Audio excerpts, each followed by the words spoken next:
A Fox News alert as a senior intelligence official is now telling our John Roberts at the White House moments ago, quote, "What we've seen so far is not inconsistent with North Korea's claims." So not exactly confirmation, but perhaps tacit affirmation that the White House is taking the North Korean claims very seriously. As Lucas Tomlinson already pointed out, sniffer planes en route from Japan to go fly by North Korean airspace and see if they can pick up any radioactive protocols and particles that might give them a better idea about this nuclear bomb. With that, we bring in Mark Levine, Virginia Talk Radio host, and Ted Harvey, chairman of the committee to support our president, joining us from Denver. Gentlemen, appreciate you being here.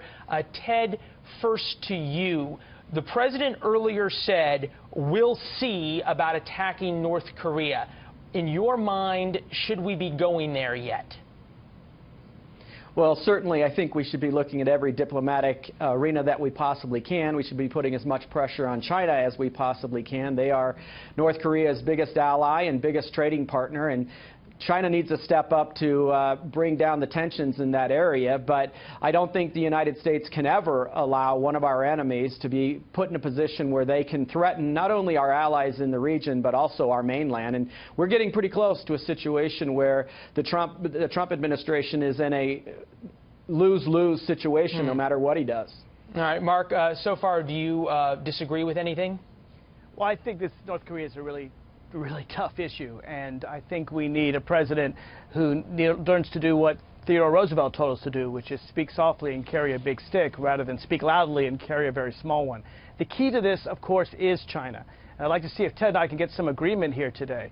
The best way to put pressure on China to put pressure on North Korea is economically. Now, the president talked tough before he ran for office on trade sanctions and other things against China. There has to be both carrot and stick. It requires careful negotiation. They have to sit down in a room with China. And, you know, Anthony Scaramucci, for example, has a company that he's trying to sell to China. China cares very, very much about its economic dealings with the United States. And by using our pressure against China, we can use pressure against North Korea. All right. Well, to that point, Ted, we've heard sort of different things from the president. Back in July, he tweeted that he was very disappointed in the Chinese. Today, he's tweeting that the Chinese are, have worked hard on North Korea but haven't gotten anywhere. Is there a consistency that's missing here? And at the same time, you've got a president who wants to possibly put trade sanctions and tariffs on Chinese goods. You can't have them help North Korea and at the same time put tariffs on their stuff coming into the U.S. Well, sure you can, but, you know, the last thing China wants to have is a war going on right on their border. And what we've seen over the last 25 years is failed diplomacy. You've seen Bill Clinton give them nuclear technology. You've seen George Bush give them nuclear technology. Whoa. I can't let that go. That's crazy talk. You've seen Obama send Dennis Rodman over there as his ambassador. Mark, that's not crazy.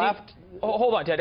We have left this administration in a lose-lose situation. Bill Clinton carefully negotiated and kept North Korea from getting nuclear weapons for 8 years. Bill Clinton actually negotiated cameras in North Korea, and they were removed under George W. Bush. Mark, the deal that Bill Clinton made turned out to be an epic disaster. No, the deal was good. No, the North Koreans ended up getting nuclear weapons. When did they get it? They got it under George W. Bush. I remember, I was working in Congress at the time, and they said, we're going to throw out the cameras, and George W. Bush was concentrating on Afghanistan, on Iraq, and he couldn't take the time to deal with North Korea. But under Bill Clinton, under careful negotiation, we were able to keep North Korea from getting nuclear weapons. We need that careful negotiation right now. Okay, careful negotiation. All right, so Ted, evidently the president, and he has said that he is the great negotiator.